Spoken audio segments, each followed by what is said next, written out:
Selamat petang, salam sejahtera. Isu hangat petang ini, ulasan BN menang atau kalah, pengampunan tak mudah, Kadir Jasin. Andaian populer adalah para pembesar UMNO BN daripada kluster mahkamah mahu supaya pilihan raya umum ke-15 diadakan lebih awal bagi mengelak masuk penjara dan mendapat pengampunan diraja. Tetapi kalau diperincikan, ya tidaklah semudah itu. Pertama sekali, belum tentu UMNO BN menang sehingga boleh membentuk kerajaan sendiri macam sebelum PRU 2018 dan kembali bertindak sesuka hati.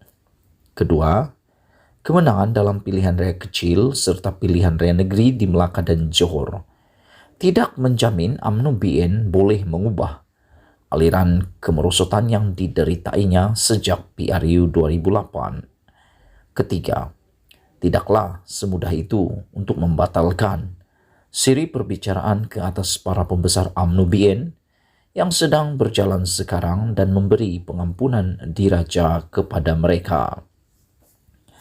Risikonya amat besar.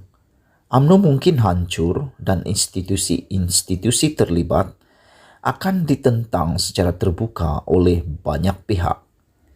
Selain kepimpinan kerajaan, proses pengampunan akan melibatkan peguam negara, kehakiman, Perdana Menteri, lembaga pengampunan, dan yang di Pertuan Agong.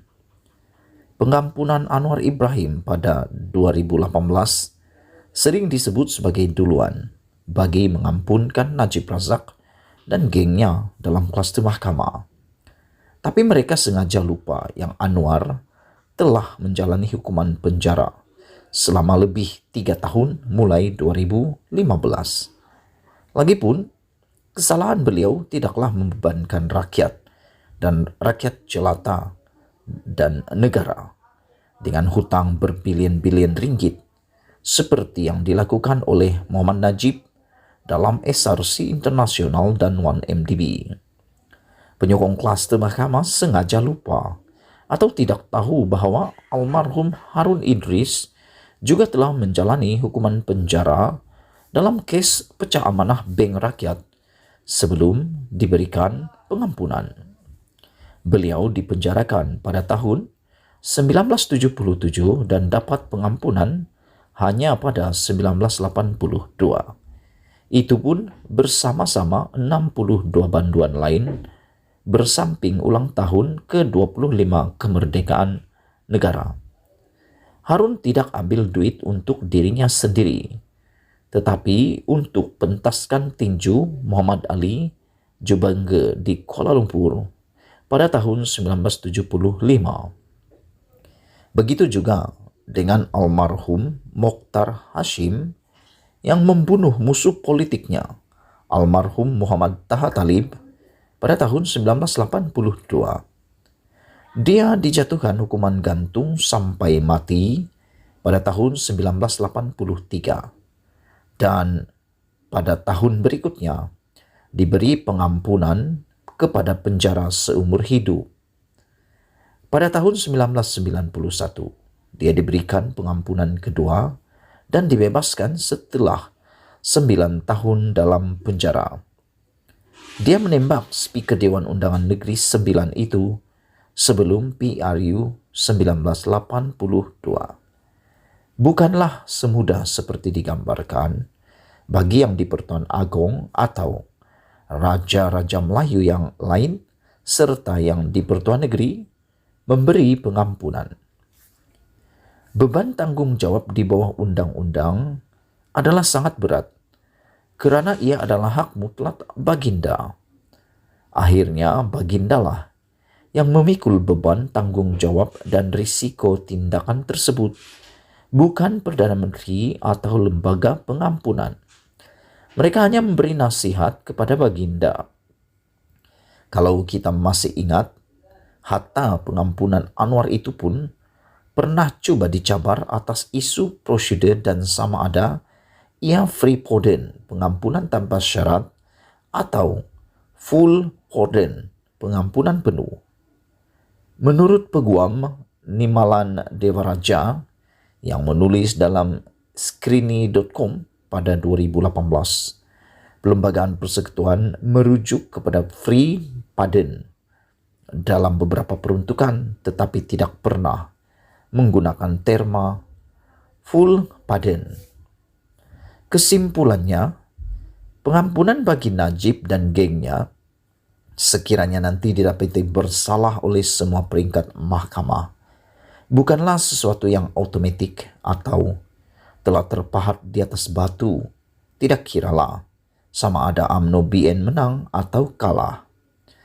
Lagipun menurut Dewa Raja yang memetik perlembagaan persekutuan, permohonan pengampunan hanya boleh dibuat setelah seseorang banduan menjalani hukuman 4, 8, 12, dan 16 tahun daripada tempoh dipenjarakan dan setiap tahun selepas itu. Itu belum diambil kira dinamik politik negara dan UMNO sendiri. Dalam UMNO pun bukan semua mahu klaster mahkamah dibebaskan atau diampunkan. Sudah pun nampak ada kelompok yang lebih suka jika sesetengah atau semua anggota klaster mahkamah dipenjarakan sebagai salah satu cara membersihkan dan menyembuhkan semula parti itu. Dengan ini, kesimpulannya, pengampunan bagi Najib dan gengnya sekiranya nanti didapati bersalah oleh semua peringkat mahkamah bukanlah sesuatu yang otomatik atau telah terpahat di atas batu. Tidak kiralah sama ada UMNO BN menang atau kalah. Lagipun menurut Dewa Raja yang memetik perlembagaan persekutuan, permohonan pengampunan hanya boleh dibuat setelah seseorang banduan menjalani hukuman 4, 8, 12, dan 16 tahun daripada tempoh dipenjarakan dan setiap tahun selepas itu.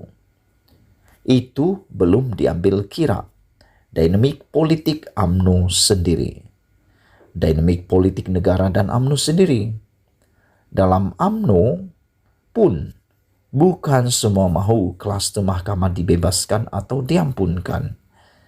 Saya pun sudah nampak ada kelompok yang lebih suka jika sesetengah atau semua anggota klaster mahkamah dipenjarakan sebagai salah satu cara membersih dan menyembuhkan semula parti itu.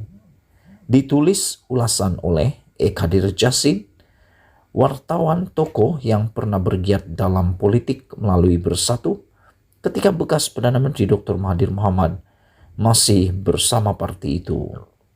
Tulisan ini kali pertama disiarkan di media sosialnya dengan tajuk asal "Pengampunan Diraja Bukan Mudah".